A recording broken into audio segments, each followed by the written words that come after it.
इख्तियार साहब, अलीमा बीबी बड़ी तकलीफ दे लहजे से कह रही थी कि हाँ, जिस तरह से अली अमीन गंडापुर ने बजट पास करवाया उस मौजू पे इजहार ख्याल कल कर रही थी कि हाँ, मेरा ख्याल है कि माइनस इमरान हो गया।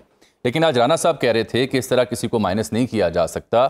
इमरान खान सियासतदानों के साथ बैठेंगे तो बात हल होगी, तो बातचीत आगे बढ़ेगी, और अगर ये कहेंगे किसी को नहीं छोड़ना तो फिर मसला हल नहीं होगा। क्या वाकई अली अमीन ने माइनस इमरान कर दिया है? बिस्मिल्लाहिर्रहमानिर्रहीम। बहुत शुक्रिया अजमल भाई। देखें, मुझे बड़ा वो उसका ये डॉक्ट्राइन जो था ना, ये माइनस करने वाला, पहले जब इन्होंने बनाया था तो नवाज शरीफ को माइनस करो, मुस्लिम लीग नून कबूल है लेकिन माइनस नवाज शरीफ कबूल है, ये सारी चीज़ें, ये डॉक्ट्राइन, ये इमरान खान साहब बड़ा उसकी गर्दान करते रहते थे। आज वो खुद मक्का फाते अमल का शिकार हो गए। जो खड्डे वो दूसरों के लिए बनाते थे उसमें वो खुद गिर रहे हैं। हमने तो अभी कुछ किया ही नहीं है, हमारी तो अभी बारी आई ही नहीं है। ये खुद अपनी पार्टी में इतने धड़े बन चुके हैं कि जो जितना लीडर है उसने अपना धड़ा बना लिया है। सब ने अपने 1.5 इंच की मस्जिद बनाई हुई है, कोई दूसरे के वजूद को तस्लीम नहीं करता। ये अली अमीन की आप बात अगर कर रहे हैं तो अली अमीन, मैं बहुत पहले आपके प्रोग्राम में ये बात बता चुका था कि अली अमीन जो है वो अपना धड़ा बना के बैठ चुके हैं। वो इमरान खान के साथ नहीं चलेंगे। इमरान खान ने अब उसको ऑर्डर दिया कि आपने बजट पास नहीं करना, और अगर बजट पास किया तो मेरी इस पे आपके साथ बहुत ज्यादा नाराजगी होगी। मीन्स आप ये समझ लें कि ये इमरान खान का खैबर पख्तूनख्वा की असेंबली पर एक वोट ऑफ नो कॉन्फिडेंस था, एक अदम एतमाद का इजहार था। लेकिन वहां से बजट का पास हो जाना, मेरे ख्याल में ये अली अमीन का, उसकी हुकूमत का और केपी असेंबली का, ये इमरान खान पर अदम एतमाद है। और माइनस जो है ना, इंसान तभी होता है जब उनकी अपनी पॉलिसीज, यार देखें, पाकिस्तान तहरीक इंसाफ की क़यादत किसके पास है? सारे नॉन पॉलिटिकल लोग हैं। टेक्नोक्रेट टाइप के लोगों से आप पॉलिटिकल पार्टीज नहीं चला सकते। तो सियासी लोगों को आपने रहने नहीं दिया। बाकी वो सर, हमने कहा नहीं रहने दिया, हमने किसके साथ क्या किया? असेंबली में आते हैं, तनख्वाहें लेते हैं, मरात का बिल पेश करते हैं, बहुत बड़े बड़े मरात उन्होंने ले लिए हैं, कोई गाड़ियां ले रहा है, कोई बुलेट प्रूफ में फिर रहा है, तो और क्या चाहिए?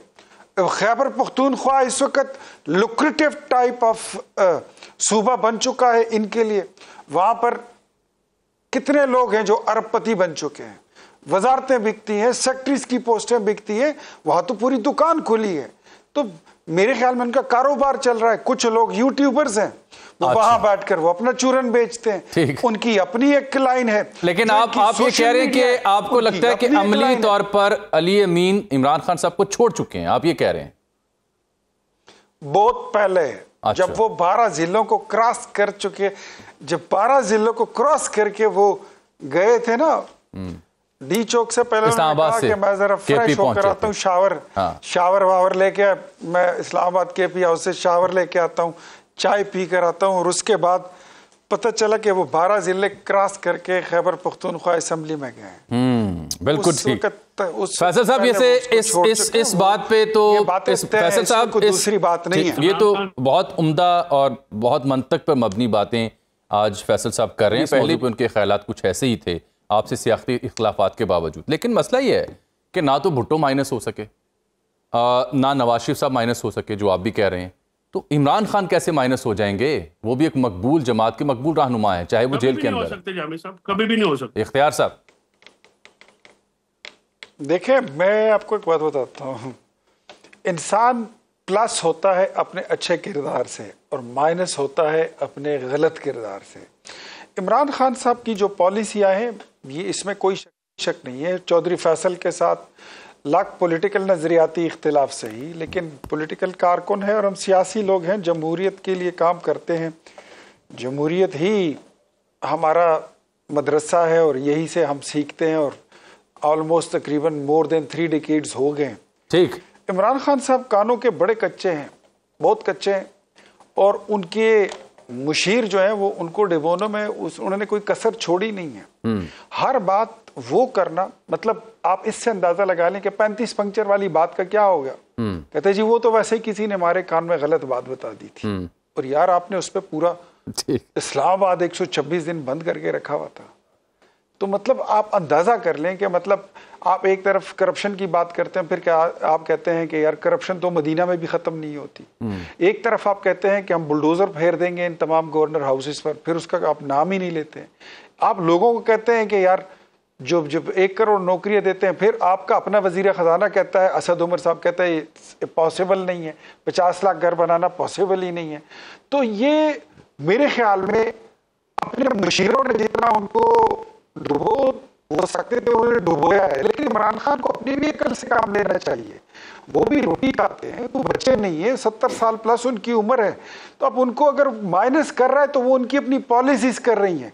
अभी आपने जो जिस ट्वीट का आपने जिक्र किया, जिस पोस्ट का सोशल मीडिया का, यार आप चढ़ के दौड़ते हो और भाग के आते हो, आप अपने मुल्क पे अटैक करते हो, आप अपनी एस्टेब्लिशमेंट पर करते हो।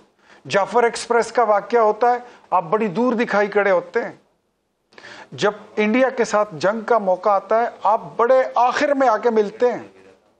इजराइल और ईरान के मामलात होते हैं, आपकी ट्वीट नहीं आती है। नेशनल सिक्योरिटी कमेटी की मीटिंग होती है, आप अली अमीन को रोक देते हैं। तो ऐसे वाकयात और ऐसी पॉलिसियां ये आपको खुद ब खुद फिर माइनस कर देती है।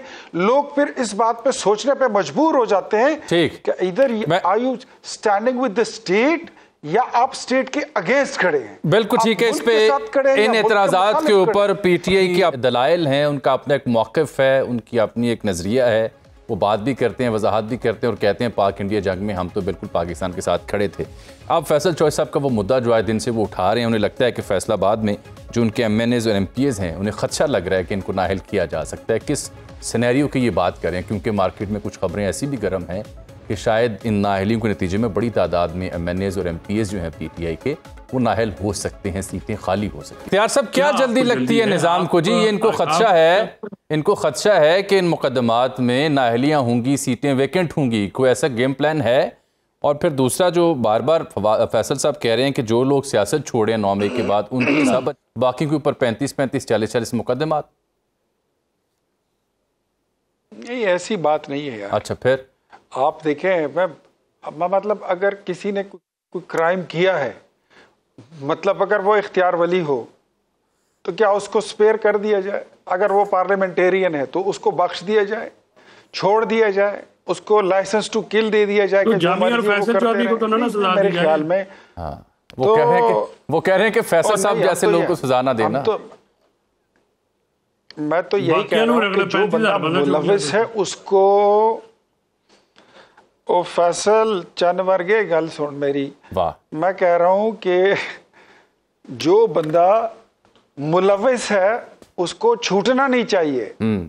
सबसे पहले ये याद रखें कि जब भी 9 मई का तस्करा करें तो 9 मई जो था वो रियासत पाकिस्तान पर हमला था। 9 मई जो था वो पाकिस्तान तोड़ने की साजिश और शरारत थी। जो मुलविस है उसको छोड़ना नहीं चाहिए और जो मुलविस नहीं है उसको तंग नहीं करना चाहिए। That's we believe.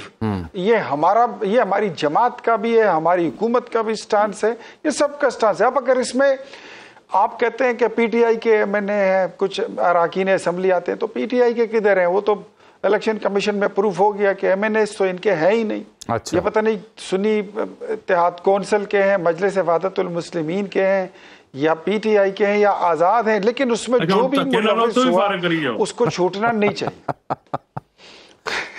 नहीं, फैसल साहब ठीक नुक्ता है ये। फैसल साहब ठीक नुक्ता उठा रहे हैं इख्तियार साहब। वो आप ये देखें फैसल साहब के इस नुक्ते पर फैसल साहब इख्तियार भाई भी इख्तियार नहीं रख सके मुस्कुराने के ऊपर, बेइख्तियार हो गए हैं और वो मुस्कुराए हैं।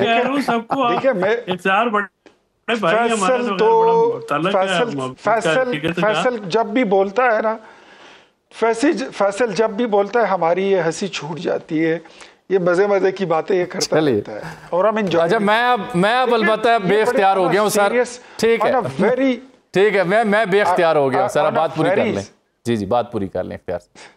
अच्छा, on a very serious note, देखिए 9 मई हुआ है, 9 मई के वाकयात जो हैं इसमें इसको कोई झुटला नहीं सकता। रेडियो पाकिस्तान की बिल्डिंग जली है, कोर कमांडर हाउस जला है, जियारत रेजिडेंसी पर हमला हुआ, कर्नल शेर के मुजस्समे को तोड़ा गया, चक दरा फोर्ट पर हमला हुआ, पंजाब रेजिमेंट सेंटर पर हमला हुआ, वहां से पीटीआई का कारकुन ही गिरफ्तार हुआ, मुस्लिम लीग नून का नहीं हुआ। बिल्कुल ठीक, बिल्कुल ठीक है, बिल्कुल ठीक का नहीं हुआ, जेयूआई का नहीं हुआ। तो कुछ तो है ना। अब मतलब ये तो नहीं कर सकते ना कि आप वो चौधरी शुजात वाली बात कर ले कि चलो जी मिट्टी पाओ, नहीं, रोटी छोटी खाओ। बिल्कुल ठीक कह रहे हैं। बाखबर रहिए हर जगह, हर वक्त, बर वक्त। अभी सुनो न्यूज़ का यूट्यूब चैनल सब्सक्राइब करें और बेल आइकन पर क्लिक करें और जानिए मुल्की और गैर मुल्की हालातों वाकयात यकीन के साथ।